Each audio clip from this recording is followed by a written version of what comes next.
Hey guys, and welcome.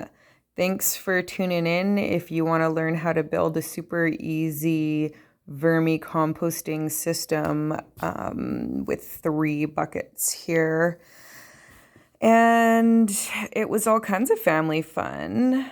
You can tell I had my daughters helping out. Not too bad for a 4-year-old. First thing we did was went to Home Depot and got 3 buckets and 1 lid is all we need to start this simple under-the-counter system.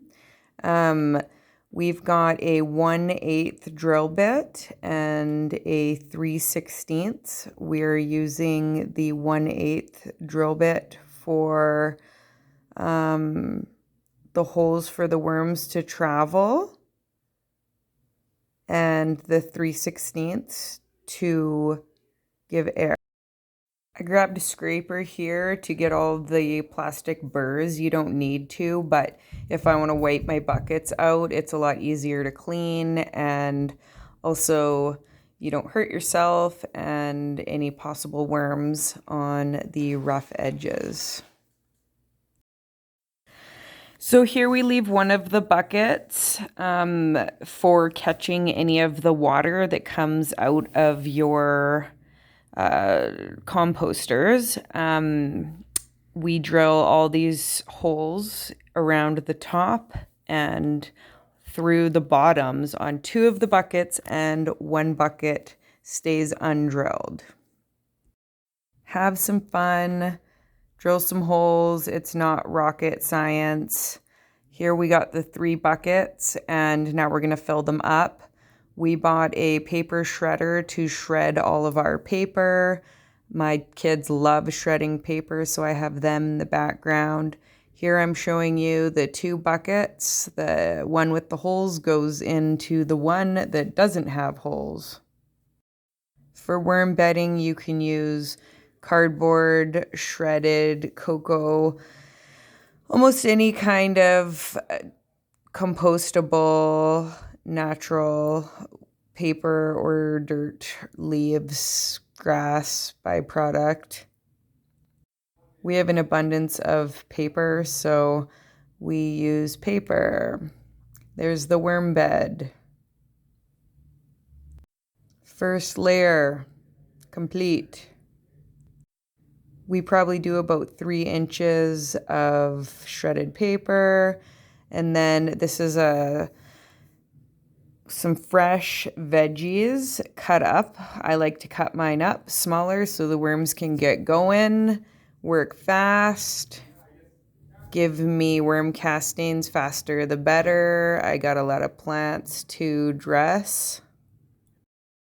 You can be as lazy as you want or dedicated as you want as well. These are the most low maintenance, funnest farming we've done to date. You can leave your worms for weeks at a time if you leave them with enough food and water. They like dark, so keep them in a dark place. If you can use buckets that aren't clear, that's better because they do not like light. They immediately hide in the dark.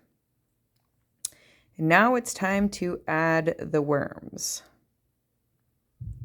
I'm sure you can use whatever type of worms you want. There's all kinds of different worms. Here I'm using red wigglers, and I'm gonna put a pound into my new under the table simple worm composter.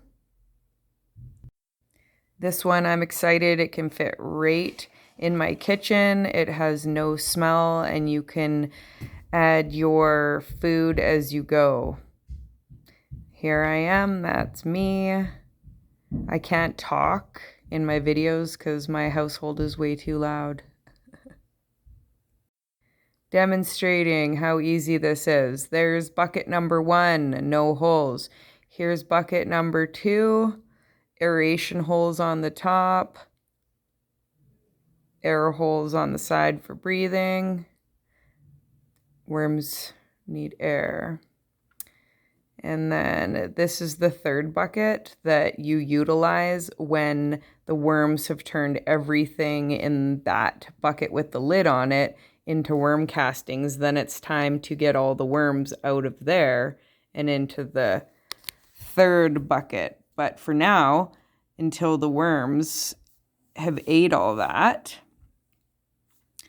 I put shredded paper on top of the veggies because it holds down the smell and the bugs.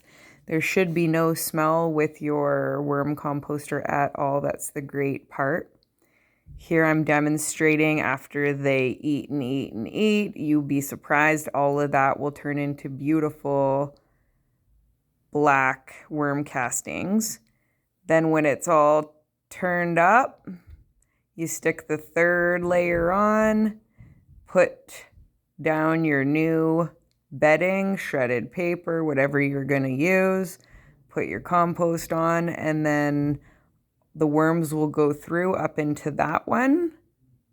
And then you can take the middle bucket and go and put it wherever you want it with your new, fresh, beautiful, organic worm castings.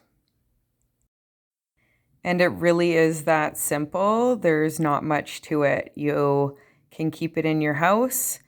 No one should ever smell it, and it should just be a really simple, easy, enjoyable process.